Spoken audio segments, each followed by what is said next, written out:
Western Wisconsin Recovery Advocates puts on an annual Recovery Month celebration, and it involves speakers and music and informational booths and just a family fun, good environment to celebrate people in recovery and to put a face on recovery. Those that you don't hear much about, you only hear the negative side of things. And it's also to celebrate the people and the agencies and everyone throughout the community who also helps make recovery possible. And so today we have one of our partners with Western Wisconsin Recovery Advocates, who's been a partner from the very beginning, Aurora Community Counseling, and our liaison for Aurora, which is one of their professional counselors named Warren Stouffer, traveled all the way from Washburn County? Yes, from Shell Lake, I live. From Shell Lake area. Yeah. Just start out by telling us a little bit about your background and a little bit about Aurora Community Services. Okay. Well, thank you for having me on the show first, Thuy. And Aurora Community Services was started in 1996. We provide mental health and substance dependency or substance abuse services for a few counties in Wisconsin, mostly rural counties, Burnett, Washburn, Rusk.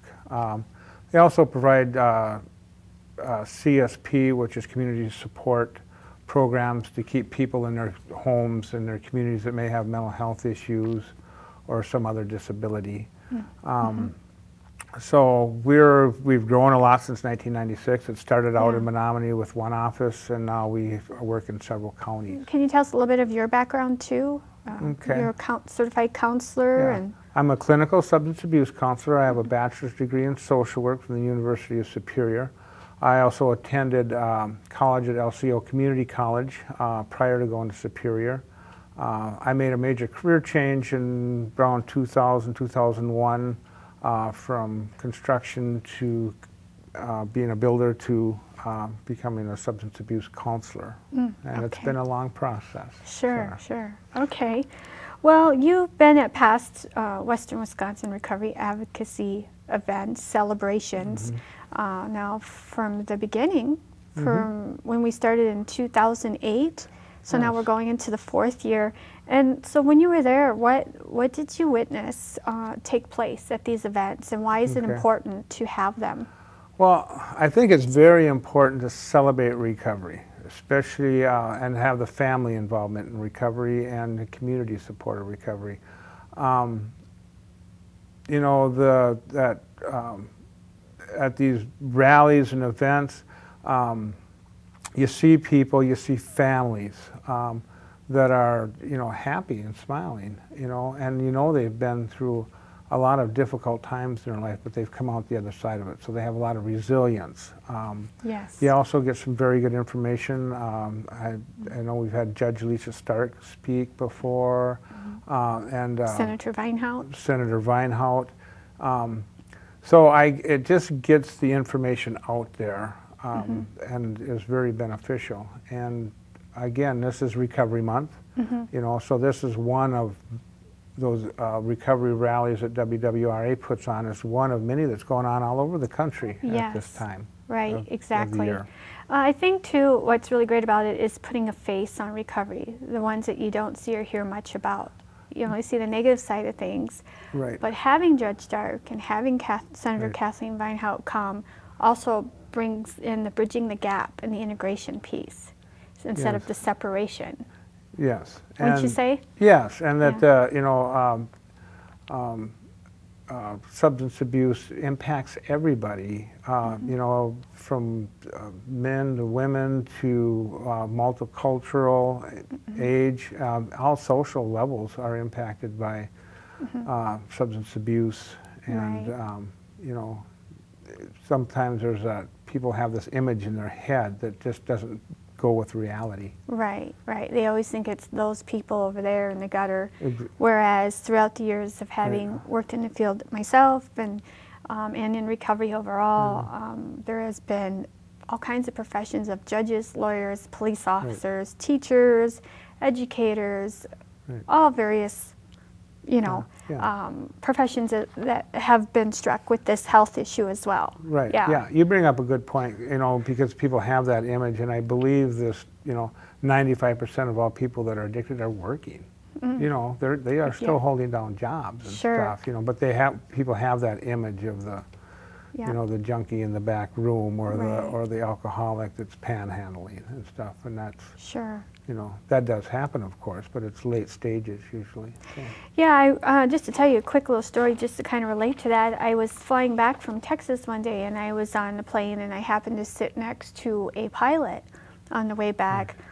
And anyways, he was asking me what I was doing in Texas, and I was there for some other work with my organization, not related to this. And then I told him, but I also do some of this other work, and maybe you wouldn't be interested. He goes, no, I want to hear. And so I started to share with him about recovery advocacy. And then he started asking a bunch of questions. And one of the questions he asked, well, does this affect anyone? Is it just somebody who's maybe doesn't have a lot of education, or just people that are poor? And as time went on, it finally hit me what he was asking and how he was asking, that he was actually inquiring for himself. And here's a pilot, and you know, not that typical image, you know. So that was really interesting to me. That even though we've done work on this, there's still work to be done, and people say they know that, but they really forget, you know. So well, let's get into some of these guiding principles of recovery. And these principles were laid out on a national level by, what is it? The National Summit on Recovery Conference. It was a report they put out in 2005. Okay. And so they break down these principles of recovery. That's comprehensive for people. And one of the things they talk about is that there are many pathways. So can you explain to others out there who may not understand, you know, why is it important to recognize these different pathways, and what are some of those pathways? Because I think recovery has to be individualized for the person, and there are a lot of routes to that. You know, some of them go along cultural lines, but you know, back in, I think there was a time when, you know, it was kind of like you go to a 12-step program, and that's all you need to do. And I think our field probably kind of promoted that more than was healthy too. So nowadays there's a lot of different types of support things. There's women for sobriety, smart recovery, rational recovery. So there's a lot of other routes to recovery. They can be sometimes through a church. There's Celebrate Recovery programs that are more religious based for the people that feel more comfortable in that setting. So there are a lot of paths to recovery. Right. And it's important for each person to kind of have that directed on what works for them. Right. To really make recovery even more possible in the long run. Yes, I always suggest, you know, look into all these things, keep your mind open, and take these pieces that seem, and try them all out, or whatever is offered, and then kind of, you know, after you got some strong footing, you can kind of design your recovery program around yourself and your own needs. That's good advice, to stay open like that, because you just never know what might work and what might not. So that leads into recovery is self-directed and empowering. So can you further explain what that means then? You know, maybe an example I like to use is, you know, a lot of times when I'm doing an assessment, you know, I'll ask people about their nicotine use, and a lot of people that have drug problems are also using nicotine. You know, and you know, when I first bring that up, you know, their first response is, well, you can't ask me to quit smoking cigarettes because, you know, I'd go crazy. You can't take everything away. It's too much. I'm not willing to do that. But if you rephrase that sometimes, you know, and you kind of just say, well, if I could snap my fingers right now, and it would be just like you'd never picked up a cigarette and never smoked, would you want me to do that? And what they'll usually start coming up with is reasons to quit. They'll say, well, of course I'd want you to do that. It's costing me $200 a month in cigarettes. I know it's not healthy for me. I mean, they make that pretty generally known nowadays, you know. So they start coming up with reasons for them to take a look at their cigarette smoking without it being directed for me. So it's kind of empowering, and it's really directing their own recovery in a lot of ways. And that empowering piece restores the self-dignity too, that they are capable, instead of always looking at the incapabilities. Right. It's coming from inside them instead of outside here. Sure. And that's where real change always has to come from, is from inside the person. Sure. Yeah, and one thing you touched on, if you can kind of bring back again and share about the part of how that has changed in the field, in that understanding and doing that. Right. I think, 15, 20 years ago, in the field of chemical dependency and treatment, there was kind of like the my way or the highway kind of thing. If you're not going to do this and what I say, you're taking up a treatment bed and kind of dictating what people had to do. That wasn't always very effective. Sure. People did recover. Yes. And sometimes people do need, but I guess it's better when they are in charge of that change, because the change is going to be longer lasting. It's going to be, again, internalized. Sure. But can you explain how that denial part, is part of that illness? Okay. People don't like change, even change for the positive a lot of times. People will stay in a relationship even though it may be having a lot of negative impacts on their life. And people have a relationship with their drug. It's their to-go-to thing. It's the thing they've used from an early age to cope. And so when you start to want to change that whole thing, you're asking a lot. People are changing, as they say in recovery, their playgrounds, their play friends, and their playthings. And so it's a difficult transition, So and it's empowering too, because they realize that they can make that change. Well, change is difficult for anybody, right? Addictions or not, right? But if all the more if emotionally, mentally, psychologically, and even physically, you've developed this dependency. Yeah, you're attached to that thing for all of those reasons that you've just said. It's our go-to thing. Explain then maybe the importance of the cultural definitions, or cultural dimensions. That kind of goes along this line of not only, earlier you said threefold, if maybe you can break that down for us, what you were talking about earlier. We have a culture of use. We're the state that has the highest OWI rate. I think we highest consumption of brandy per person. So we have kind of a culture of use that needs to be changed. That's happened before in the past. When you look at nicotine addiction, back in the 60s and 70s, it was kind of the cool thing to do, it was even considered healthy. That whole cultural view of what cigarettes are and what they do, it's just not cool anymore.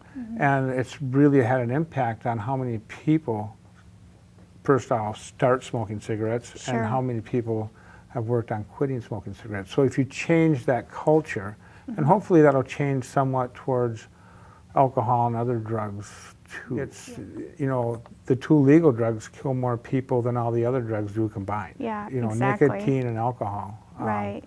Another thought of that, the body doesn't know the difference between a legal drug and an illegal drug. Sure. It just knows the impact of the drug. Yeah, exactly. So then, the importance of, that's the one cultural dimension. Then you talked about a recovery culture, and then you talked about other individual cultures that make up an individual. Can you explain a couple of those things and importance of that? Well, culture means different things to different people. It's basically the person's world. And people that are in recovery have their culture. I think they like to hang out with each other. They like to be supportive of each other. They've always gotten that through 12-step programs, some of them other recovery programs. So there's a culture, I believe, that is built up in recovery. There's also other aspects to recovery, in different cultures. Those are pieces to bring into a person's personal recovery. A Native American might get into some Native American spirituality, do sweat lodges, smudging. So those are other aspects of recovery that can be brought into part of their treatment. Part of their treatment, part of their own, yeah. Even outside of treatment as far Sure. as their own process of being in recovery and growth. And, because that's really what I believe. And identity. Is. Yeah. And their identity and in the empowerment that comes through all that. Right. Yeah, the empowerment. I mean, really, when you look at the word recovery, it's, what does that mean? It means getting back. It's it's getting things that we've lost back, and part of that can be our connection with our culture. Yeah, and self. And self. And culture is that, right? Exactly. Okay, well then, what about the holistic approach and the continuum of improved health and wellness? Can you break that down for us? Okay. Well, the holistic approach, basically, I mean, once a person quits using whatever the substance happens to be, that's an event, okay? Recovery is a process, and, the holistic approach, they probably, it's helpful, like with any other disease, to reduce stress in our life, to start eating healthier, to getting good, sleep hygiene, sleeping better at night, opening up communication with family and stuff. So it's not just about stopping the use. It's about living a better lifestyle.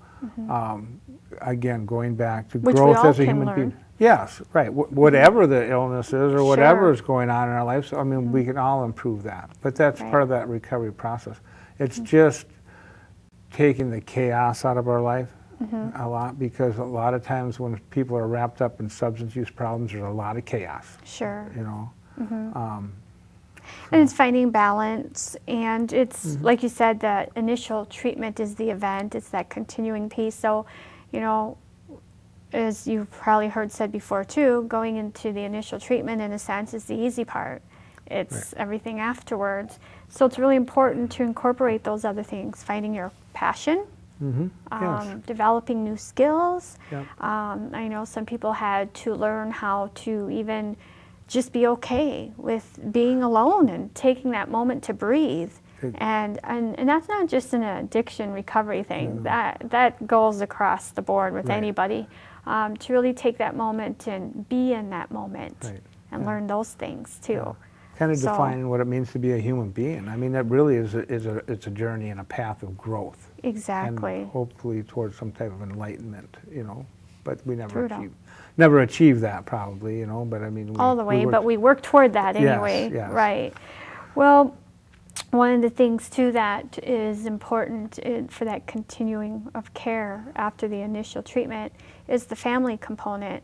So can you explain and break down, briefly some of the family dynamics that are involved and how the family needs to get well and why and what does that look like?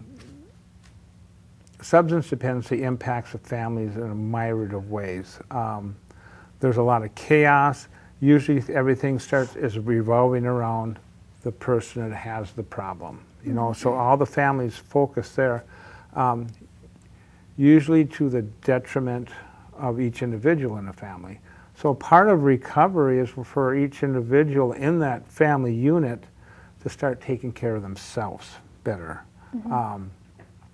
And sometimes there's, when the person that has a substance abuse problem moves in towards that recovery, the family's at a loss too, because they don't, what am I supposed to do now? What do I do with this? This is all different, So they need to kind of step back and, take care of themselves and to grow as human beings too, because that family dynamic was so messed up. A lot of times the children are taking on adult roles. They're taking care of little brothers and sisters because mom is gone or dad is gone or whatever.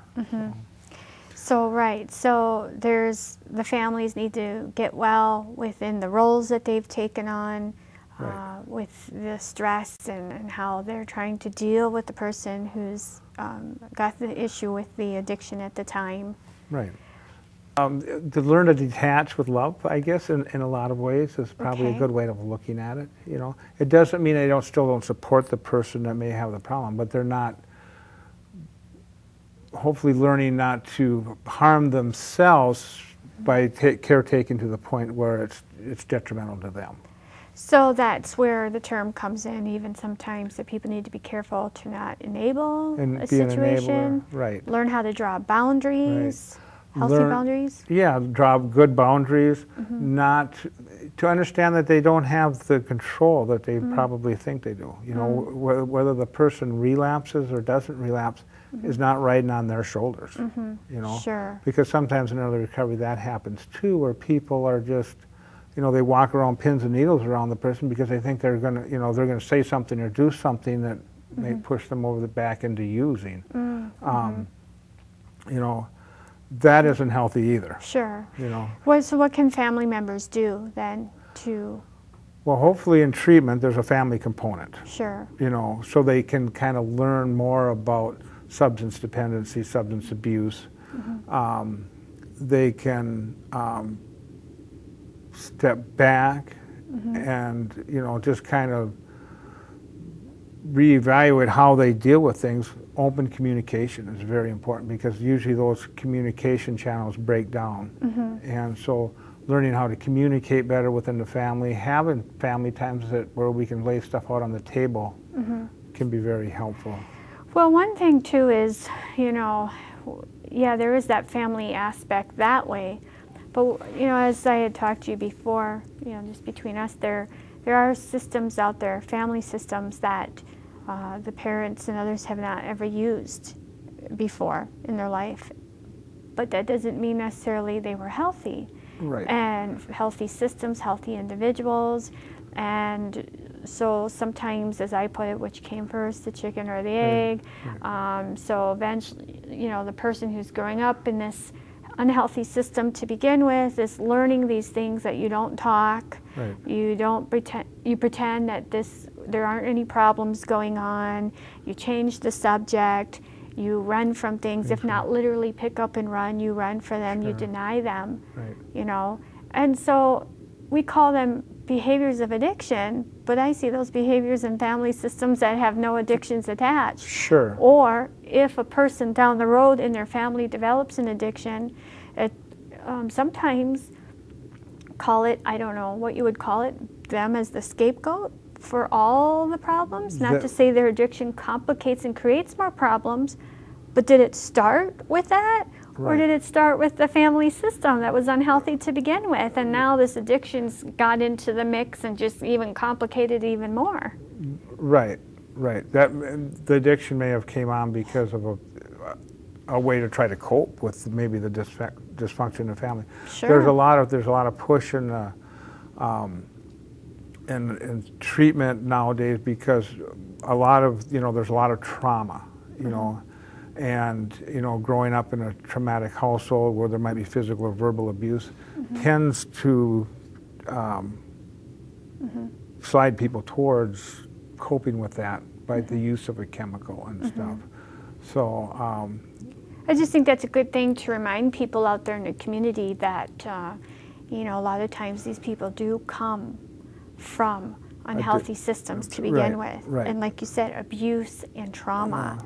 right. And so, you know, who ends up using and who doesn't, it's hard to say from why that happens with one versus another and how that can happen in the end. But just because one uses and one doesn't mean the other is any more healthier, you know, True. or True, one yeah. is any more unhealthy. Right. And so that's where I think, you know, it becomes a universal human thing. And a lot of times there's mental health issues that are involved too in the family Sure. or something. So it can, you know, trying to, you know, unwind that ball of string can be pretty difficult at times. But I think it's important to understand that people do recovery, you know, Sure. and recovery does happen. Right, You know. right. It does happen? Yes, and You know, a lot of times, even though that system may have a lot of dysfunction in it and be very, you know, kind of like how we get to the bottom of this, sometimes just when you tweak that system, small changes can make big differences in the system, you know, because Sure. things will just start running a little smoother. Yeah. So, Well, I guess that's the other important thing to say is too then that's it. It's a process. yes. And it is steps sometimes. You Yeah. know, you don't go through so many years of use or even of overall so many years of a family system in place and to expect it to change overnight, Right. you yeah. know. And so it's important to at least get access, at least Right. get support, to have Yeah. that first. Yeah.